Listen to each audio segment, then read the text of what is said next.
On Wednesday night, House Republicans rejected a spending bill introduced by House Speaker Mike Johnson that would avoid a government shutdown due to posts made by Elon Musk. That's right, Sissy SpaceX himself began posting about how he didn't like the bill. Oh, I don't like this. And he started posting it early on Wednesday. And by the end of the day, President-elect Trump had joined in by basically threatening to primary any Republican who decides to vote to keep the government open. In fact, he said, quote, "Any Republican that would be so stupid as to do this should and will be primaried."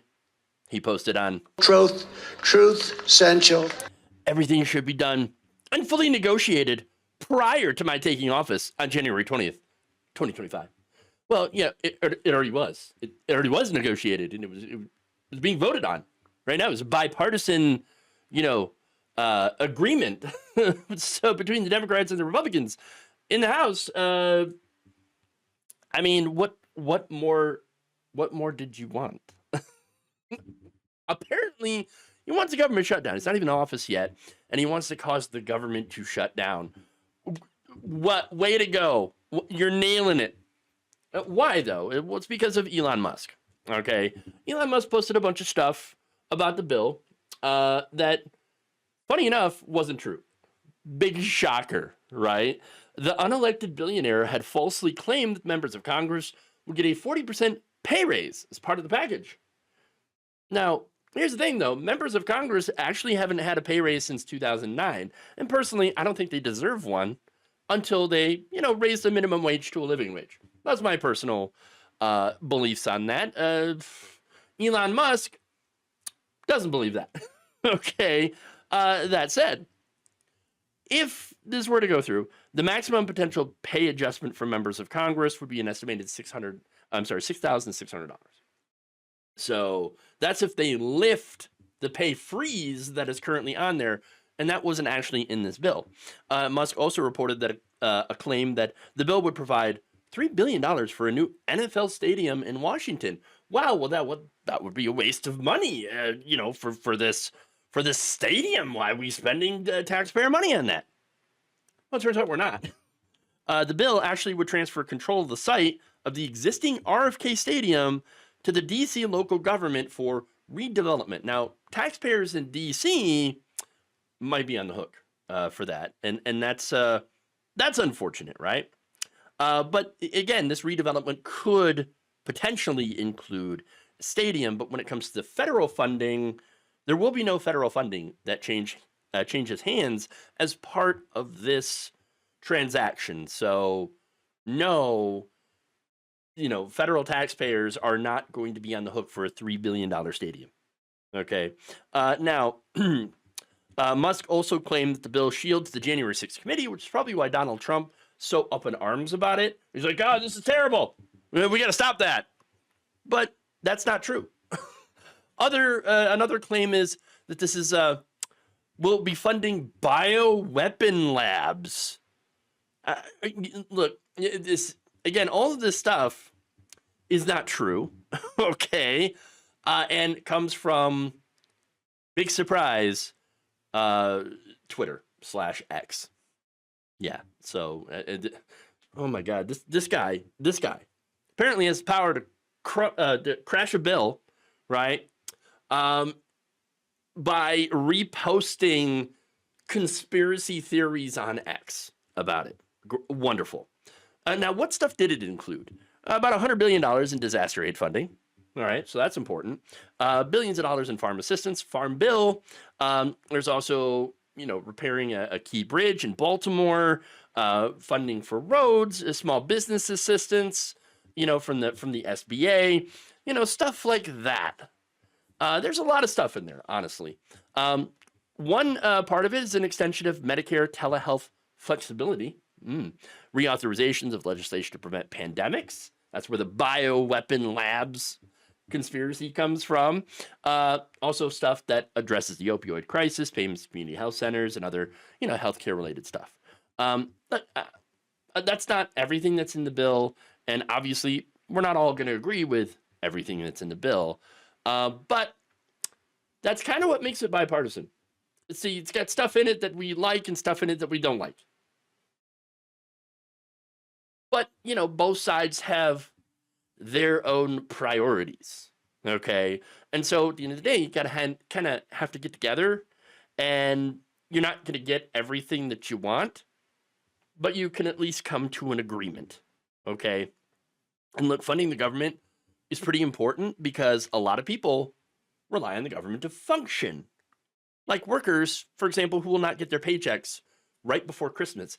Oh, that's going to be disastrous for the economy. Great. And by the way, there will be a problem with the greater economy as well. Because back in 2018 to 2019, there was a 5-week government shutdown. Everybody remembers that, right? Well, that caused the economy to lose about $3 billion, according to estimates from the CBO. So, not good. Not good if we go in that direction. And especially if we go in that direction based on falsehoods posted by Elon Musk. Yeah. And by the way, Democrats seized on this, right? On the idea that, hey, who's really the president here? Or who's really in power? Who's calling the shots here? In fact, Representative Dan Goldman had told Lawrence O'Donnell, quote, "It's not Donald Trump asking for this. It's very clearly President Elon Musk asking for this. The fact that Donald Trump had been completely AWOL during these negotiations to the point where only after Elon Musk publicly tweets about his displeasure about this budget deal, all of a sudden Donald Trump, chief of staff to Elon Musk, comes trotting in and blows up the deal." Damn. There's more. Wisconsin Representative Gwen Moore asked her followers, quote, "Remind me who elected Elon Musk." Well, that would be no one.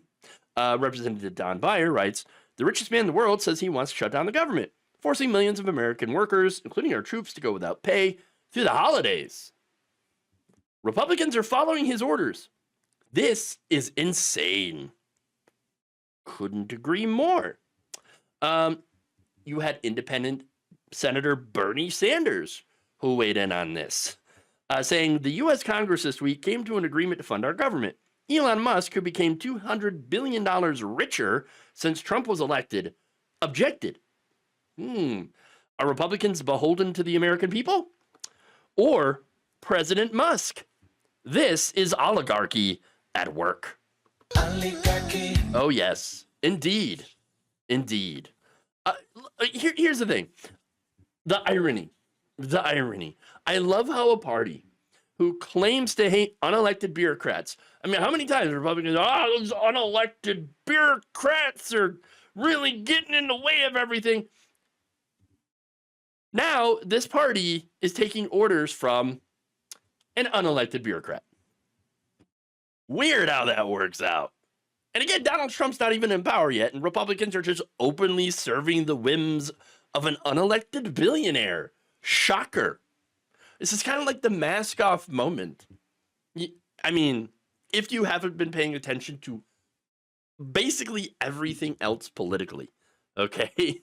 What makes it even more clear who is actually calling the shots is that on the same day, the conservative House Freedom Caucus introduced something called the Disaster Offset and Government Efficiency, or DOGE Act, which sees the government's budget slashed by over $100 billion. Now, the cuts would come from education, transportation, income security, veterans, healthcare, and homeland security. What does it leave out? Well, any cuts in military spending. You know, the Pentagon that just failed its 7th straight audit. Yeah. Why didn't they touch military spending? That's weird. Right. The Pentagon happens to be where Elon Musk gets a lot of his government contracts from. Oh, wow. It's funny how that works out. Is it, though? Or is it not surprising? Look, it's pretty clear here that Elon Musk is working hard to create a government by and for the rich. An appeals court in Georgia has struck a possibly fatal blow for the case against Donald Trump in that state, the racketeering case, by disqualifying Fulton County District Attorney Fani Willis from being able to prosecute President-elect Donald Trump and the others, about 18 others, for allegedly attempting to overturn the 2020 presidential election. It's not just Willis that was disqualified, her entire office. Now, this decision overturns a ruling made by Fulton County Superior Court Judge Scott McAfee, allowing Willis to remain on the case if Special Prosecutor Nathan Wade withdrew because the two were in a romantic relationship. Now, he withdrew from the case, allowing it to go forward, but Trump and the others had appealed that decision, and now, as a result, the appeals court has put a complete stop in her involvement in the case, saying that even though Wade had withdrawn, her involvement still showed, quote, an appearance of impropriety. Of course. The remedy crafted by the trial court to prevent an ongoing appearance of impropriety did nothing to address the appearance of impropriety that existed at times when DA Willis was exercising her broad pretrial discretion about who to prosecute and what charges to bring. While we recognize that an appearance of impropriety generally is not enough to support disqualification, this is the rare case in which disqualification is mandated and no other relevant remedy will suffice to restore public confidence in the integrity of these proceedings. So understand that is like the nuclear option. Okay, this appeals court is like, well, normally we don't disqualify people for this because she already got rid of Wade. But I mean, there are other considerations. Really, what other considerations will restore public confidence in the integrity of these proceedings? Nothing. Because understand that the integrity of these proceedings has been under attack constantly by the right wing, by Donald Trump, ever since these charges were announced. And so, you know, there was nothing that was going to restore the right wing's confidence in these proceedings, because they think every case against Donald Trump, they say, is, oh, it's a sham, it's lawfare, they're just a bunch of Democrats trying to get Donald Trump. So, yeah, I guess their only thing is, well, we just got to get rid of the case then. But they didn't. Even though Willis is out, technically the case can still go on. The court did rule that any case, or that the case may continue even without Willis or her office being involved, saying that while this is a rare case in which DA Willis and her office must be disqualified due to a significant appearance of impropriety, we cannot conclude that the record also supports the imposition of the extreme sanction of dismissal of the indictment under the appropriate standard. Basically, that means the case is going to continue, but also not really. You see, the Georgia Appeals Court decision, understandably, throws the entire case into chaos. They got to find all new people, not just her, but a completely new office. That is going to take time. Okay, state officials are now going to have to find somebody to fill the role. A process that could at best bring the case to a standstill, or, let's be honest, more likely to just completely kill it outright. All on what I believe is a technicality, right? And that's what this is. Donald Trump's appeal on this case doesn't have anything to do with the merits of the case or any of the evidence involved. It's just, you see, they're dating, and that's wrong.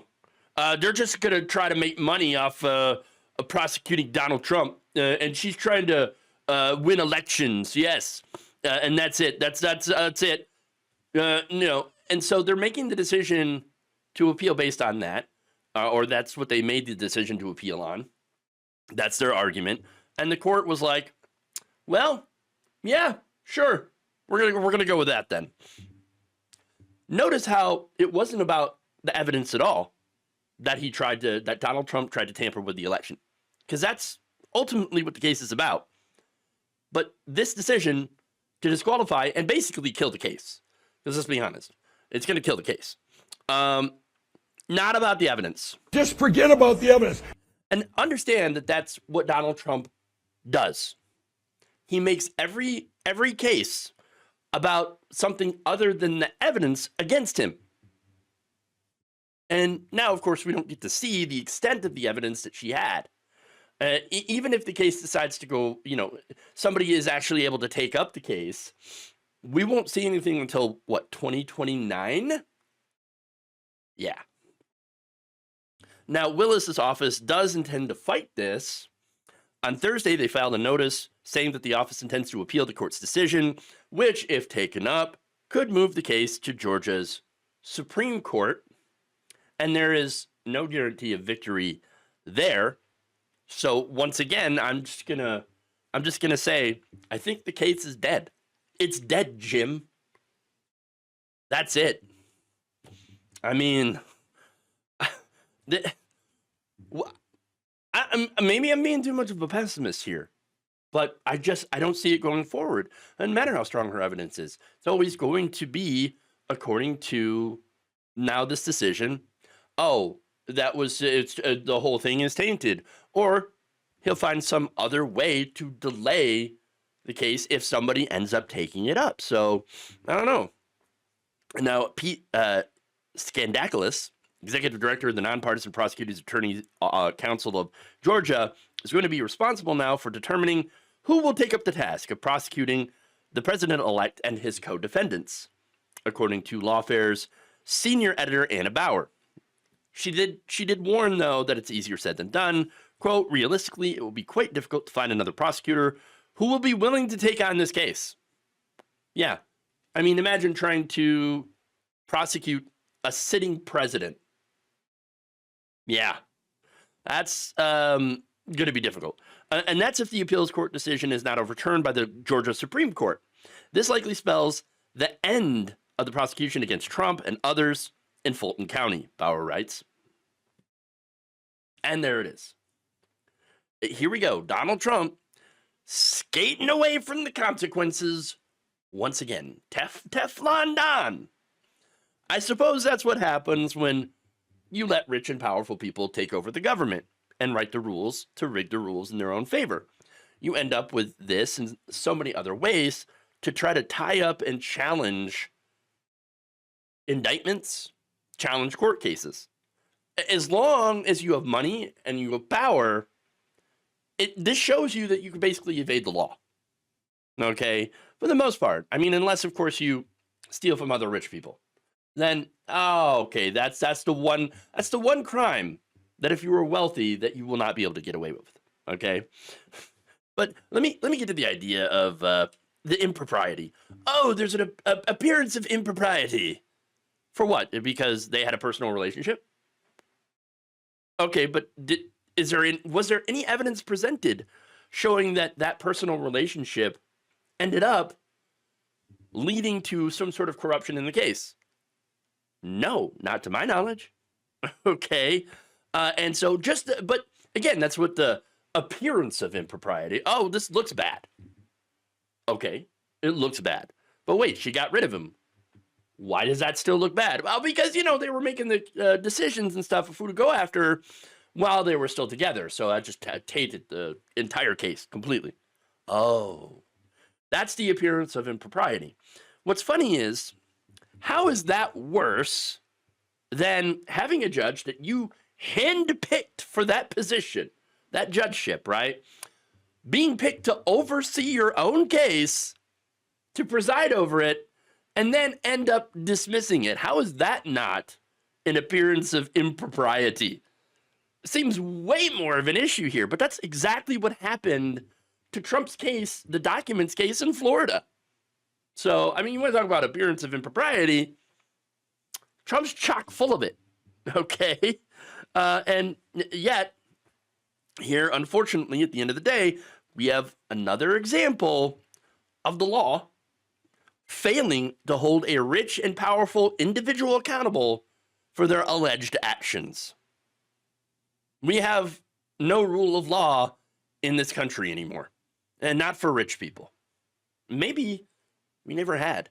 The Teamsters Union has just launched the largest labor strike against retail giant Amazon for refusing to engage with unionized workers. Now, the strikes began on Thursday in the morning in several states: New York, Georgia, California, Michigan, Illinois, and others. At least 10 facilities. Local unions also have said that they are setting up picket lines at hundreds of different Amazon fulfillment centers, according to the Teamsters. So here we go. We got a labor action right before the holidays. Now, in a news release, the Teamsters Union calls it the largest strike against Amazon in U.S. history and says it comes after Amazon refused to bargain with workers that have organized themselves with the Teamsters, about 10,000 workers. Sean O'Brien, who I've had some disagreements with, but came out real strong against Amazon, said, if your package is delayed during the holidays, you can blame Amazon's insatiable greed. We gave Amazon a clear deadline to come to the table and do right by our members. They ignored it.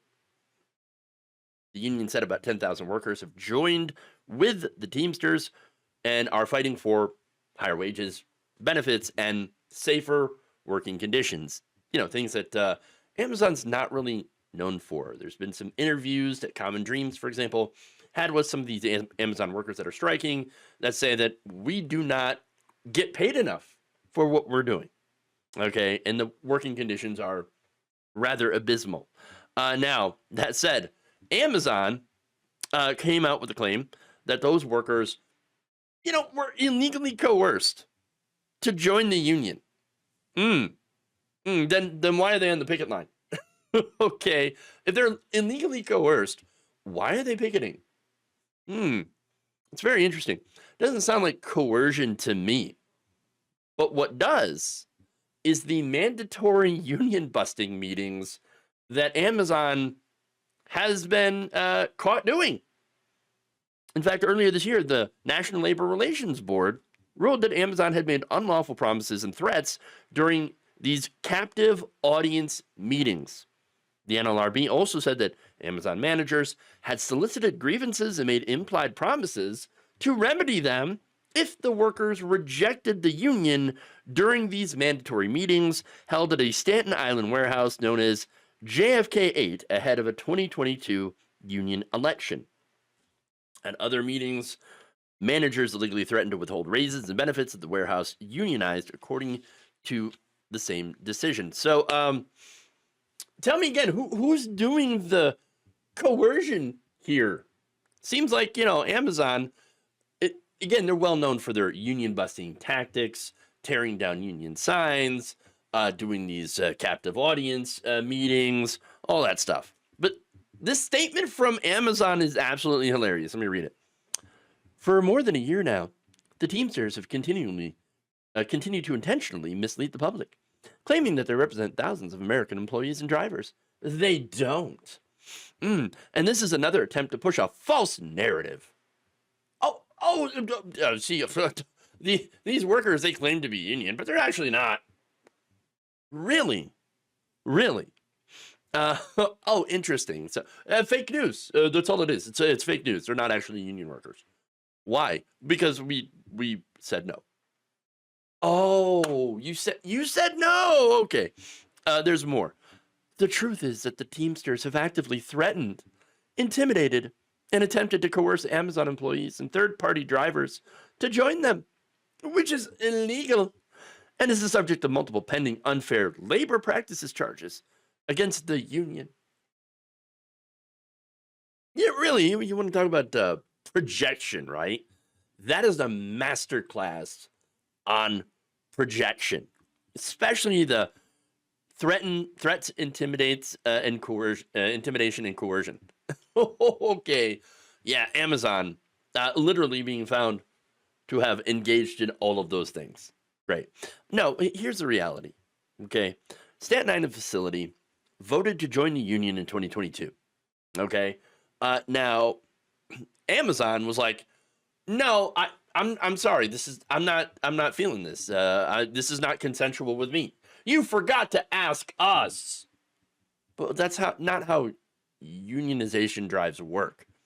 You see, workers have a right to join the union if a majority of them vote to join the union. That's what happened in 2022. But Amazon's like, no, you forgot to ask me, and I say no. So, because Amazon refuses to acknowledge the existence of the union, they are saying, well, we don't have to negotiate a contract with them. Well, that's not how that works. Okay. Yeah, you might not recognize that these workers joined a union, but the workers certainly have. And that's why they're striking. And by the way, that's not what the National Labor Relations Board is saying.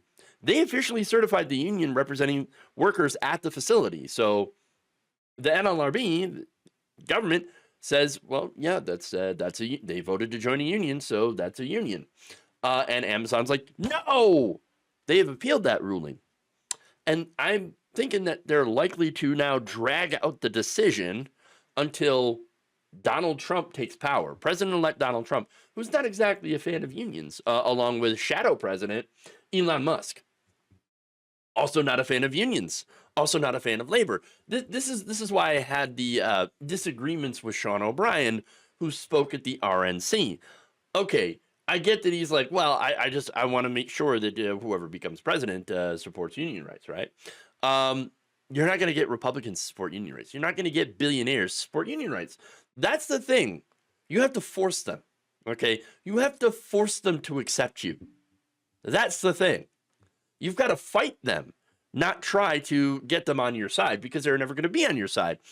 Donald Trump and Elon Musk are management.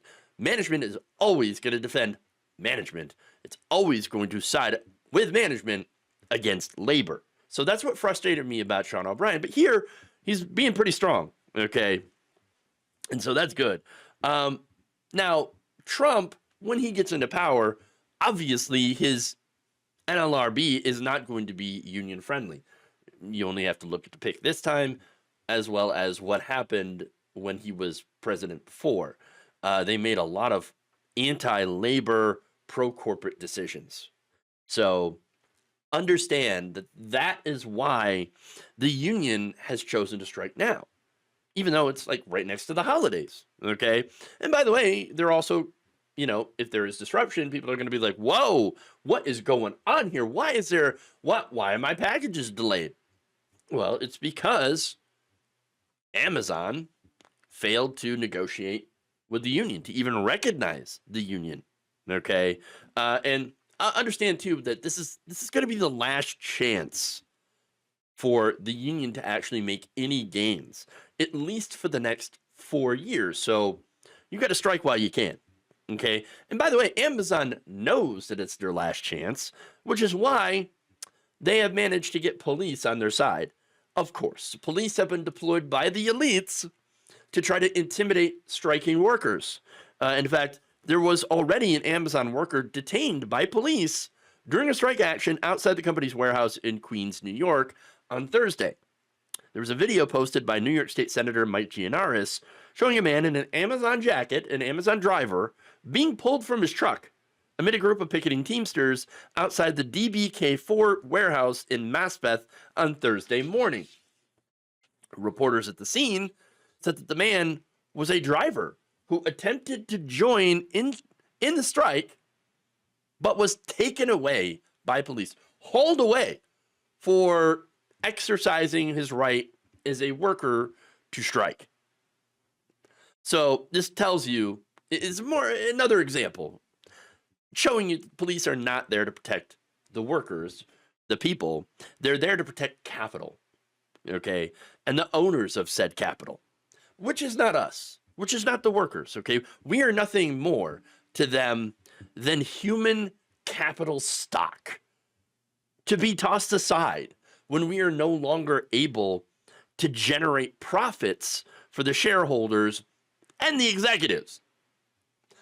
Understand that right there is why we need unions and why people of all political stripes should be joining together to try to fight for the rights of working people, because we're all working people. No one else is going to stick up for the workers. Management's not going to stick up for the workers, obviously. Donald Trump's not going to stick up for the workers. Hell, even a lot of the Democrats aren't going to stick up for workers. Joe Biden being an exception, right? Bernie Sanders is an independent. He's one of the most pro-worker, politicians that we have. And again, Biden gets credit as well.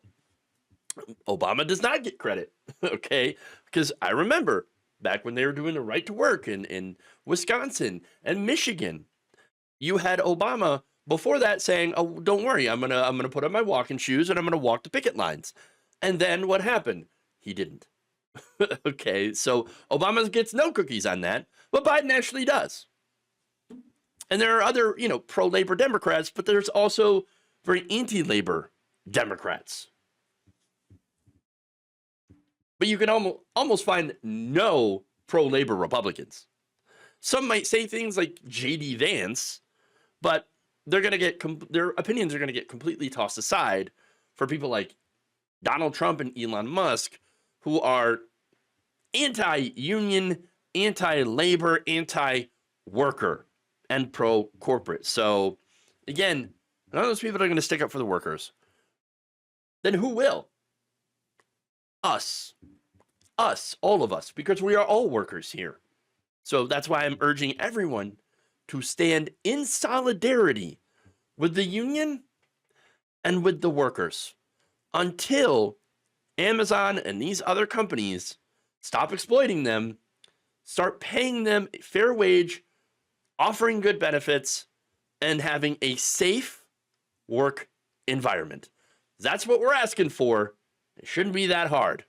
Oklahoma's State Department of Education, under Superintendent Ryan Walters, on Tuesday proposed a new rule requiring school districts to collect data on undocumented students in the state.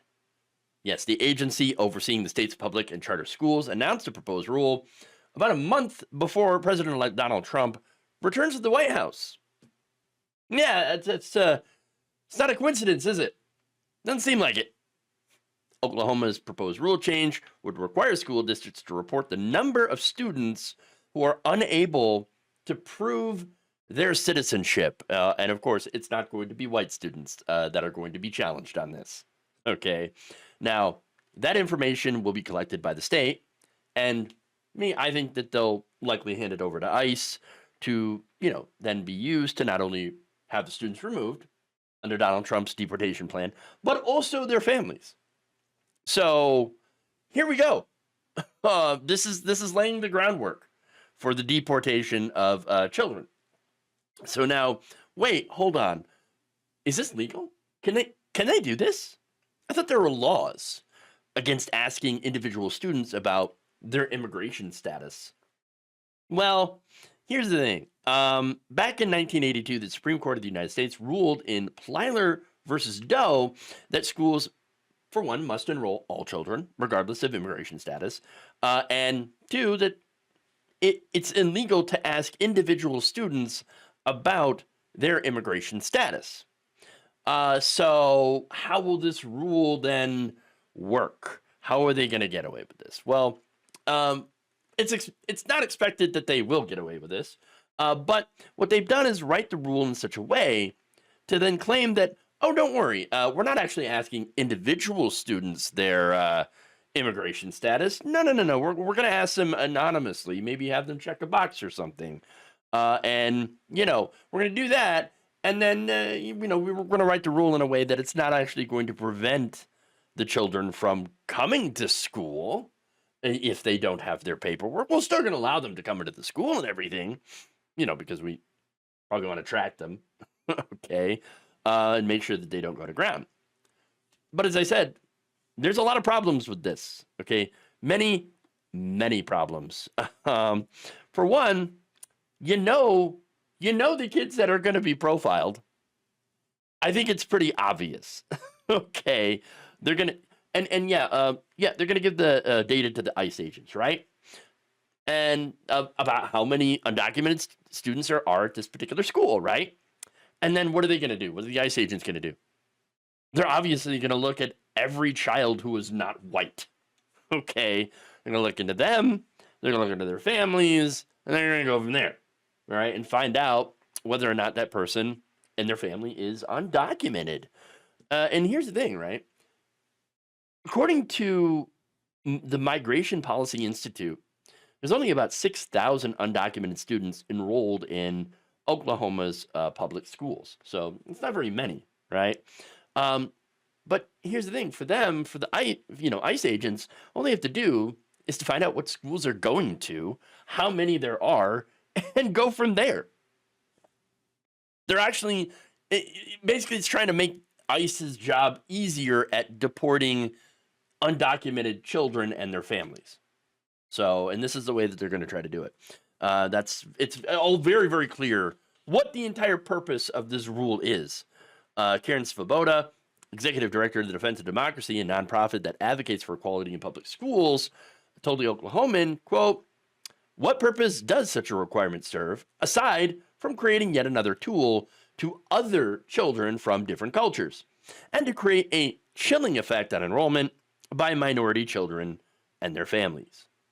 Well, yeah, I mean, other than making them targets for Donald Trump's deportation force, it could, stop undocumented kids or even documented kids who are from other cultures from getting educated.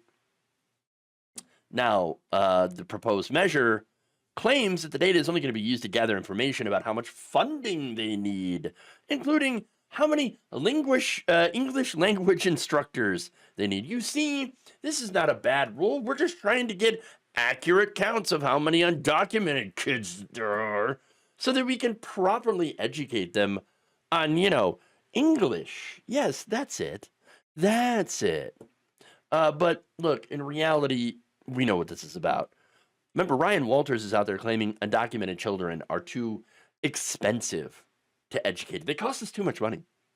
Back in October, Walters wrote a letter to Vice President Kamala Harris demanding that the Biden administration actually reimburse the state of Oklahoma to the tune of $475 million. Why? Well, because he claims the state spent so much money, all that money, $475 million, educating undocumented students. Really. Not really buying that, okay? For one, there's 6,000 undocumented students. If we're talking about a year and not like a whole bunch of years, okay, for a year, 6,000 undocumented students would cost them, about $57 million to educate per year, okay? $57 million. Now, the fiscal year 2025 agreement for Oklahoma education sets the State Department education budget at $3.86 billion. So those undocumented students drop in the bucket, okay? I mean, unless he's going to tell us that 6,000 students cost nearly $500 million to educate. And I don't know what kind of time frame he's asking that money for. Is it through several years? Decade? I don't know. Okay. Now, the entire student body of Oklahoma, by the way, in 2022 was about a little less than 660,000 students. Okay. Now, with a per pupil expenditure of $9,508, those 6,000 students, as I mentioned, would come out to around $57 million to educate in a year. Okay. Nowhere near $500 million. Just saying. So their math doesn't really check out. Oklahoma, not exactly leading with the math here. Okay. Even, although, to be fair, the state is not exactly leading on any subject. Unless you're counting one of the worst educated states in the country. They ranked in 2024 49th out of 50 in education. Yeah. So, whoopsie. More math, by the way.